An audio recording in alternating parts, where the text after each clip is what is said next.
na yung, ito na yung kanta. So I wrote this song for the folks of Winnipeg. I moved from Mississauga to this place, so I like this place better than Mississauga. Driving test is just $10, I think. Mississauga is 120. Basement is 900 something. Here, how much is the basement? When I first arrived here, basement is 900. Somewhere down there in the west. So here's a comparison between Mississauga and Winnipeg, and the difference between folks.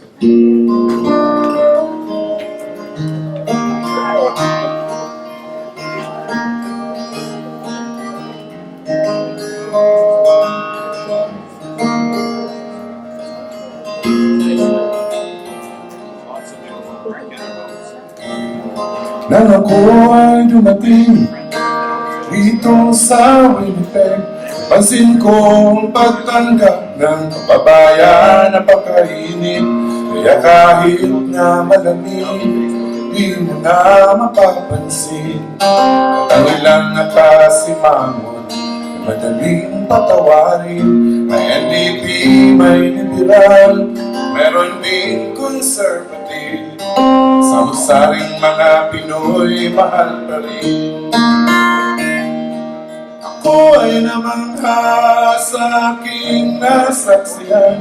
Ang written driving test ng Winnipeg ay $10 lang. At may apartment na 550 lang na mag-aarap. At ang hydro at kuryente ay napakababa.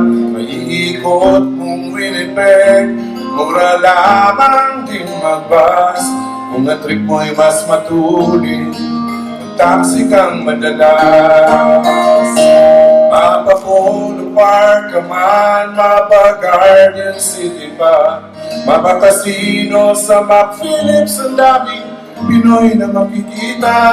Kahit na di ka pa bumati ay babatiin ka, kasing Pinoy ng Winnipeg na iiba.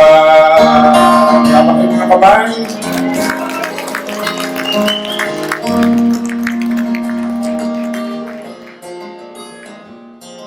Lagat na bang mga kwento ng maraming tagumpay, mapanegosyo, mapapolitika, makikita ang husay. Ngunit kung tayo'y magbabago ng ugali at kulay, kahit malayo pang marating sikat at pagyaman, kung wala nang malasakit at pagdamay sa kababayan, lahat ito ay wala na ring saysay.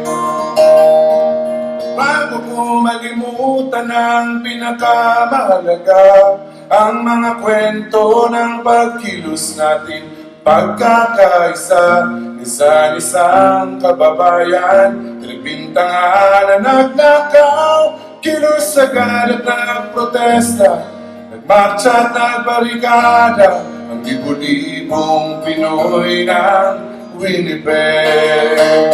Mapatindahan, food mart ka man, o Bueno Supermarket, mabayans, mapasipis, at mapalamirage. Kung mismo ng Pilipinas, pasyal ka lang sa nabanggit, mag-grocery, mananghali at magsaya. Mapa Maples, Mapa Tyndall, Mapa Burros, Mano Wolseley, Mapa Wellington o Logan, mga Pinoy, solid pa rin. Kaya kung ikaw ay na-homesick, huwag ka nang magdalawang isip, lipad na agad dito sa Winnipeg. Lipad ka na agad dito sa Winnipeg. Dito sa Winnipeg.